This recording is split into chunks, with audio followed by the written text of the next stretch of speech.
नहीं मैं तो कहना मेरे च तो कोई एडी चंगियाई नहीं भी मेरे वर्गा बनना। बस मैं ये कहना भी भाई जो माँ प्यो थोड़े थोड़ू इन्नी मेहनत कराउंदे पढ़दे पढ़ाउंदे लिखाउंदे है ना, इन्नी अपना जीवन सारा तुहाडे ते ला दिंदे, तां कोशिश करो भी उन्होंने एक उद्यम सवेरा दिओ।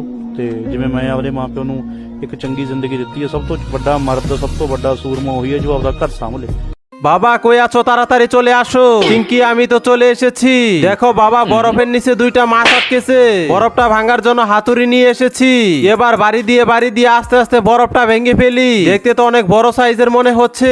আরে চিঙ্কি, আমি তো অনেক দিন ধরে বড় মাছ খেতে চাচ্ছি। ভালোই তো হয়েছে, এখন দেখা যাক আমি বরফের নিচ থেকে বের করে নেই। বাপরে বাপ, বাবা এত বড় মাছ আমি তো আগে কখনো দেখিনি। মাছ খেতে পছন্দ করলে একটি লাইক। তুমি যদি কখনো জাপানের কোনো ছেলের মাথায় এরকম চুল দেখতে পাও, তাহলে তাদের চুল দেখে কখনোই বিশ্বাস করবে না, কারণ তাদের চুলগুলো এরকম ভাবে টানলে আস্তে আস্তে উঠে আসে।